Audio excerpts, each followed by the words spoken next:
पड़ो। अरे शुण एवं तो राजा को राणी नहीं नुआ राणी गोटे आसी बटी देवे मजा तो मिली बटी देवे नुआ राणी के शीघ्र व्यवस्था करो गीतरे भरे पड़ा जे तार नाथ छार और कहबार से सीधा सीधा कहलो। अरे भणजा एटा भारी सांघातिक कथा तमे बुझी पारिबनी भणजा हेले एबे सिना तमे बुझी पारुन सेते बेले को पचड़ पड़ा एबे संपादन हबो कहूची कहूची भणजा। अरे भणजा राजा तो पाई जदि आमे नवा रानी के न मारिबा ताहले आम खेलटा जमिबनी भणजा। आउ गोटे कथा भणजा एइटा तो मु पॉजिटिव कहली नेगेटिवटा रही गला आउ से नेगेटिव ये कुलु कुलु भणजा ये सब कुलु कुलु और मु जहा कहूच भणजा तो बुझिबाटा टिके भूलु। अरे बाबा तो एक कोरेला दुरुरे नहीं पाई मैं भाई पर ना मो धनडा परा मो सुनाडा परा आश्रम में तुम सुनो सुनो तमे राजा पूजा कैसे विवाह करो किंतु सब मो सहित आगे संपर्क नथिबो ए प्रताप पगड़े सत्य जल्दी महाराजा बेसर देखबा पाई कहछ हमको जदी ए प्रताप पगड़ कांटर हेवा अछि ए प्रताप पगड़ धन संपत्ति जदी हम हाथ उठा गानी अछि तार राजा प्रताप के सहित विवाह करबा को पाठ्य ଆଉ ତୁ ଯୋଉ ତ ଯୌବନ କଥା କହୁଛୁ ନା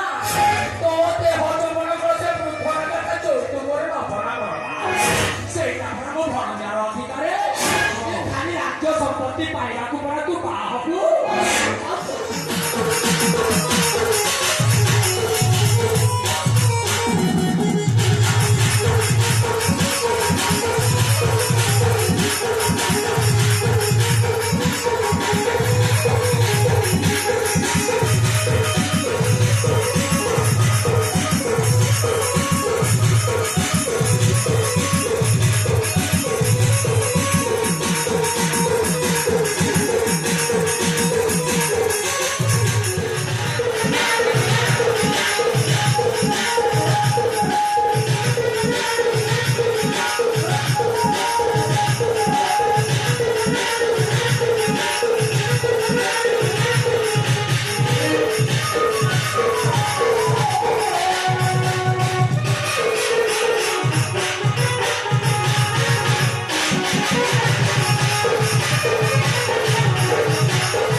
माल माल माल माल पीटा क्या किए रे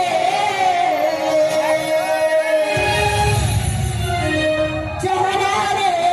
चेहरा रे चेहरा रे चेहरा रे है तो चेहरा है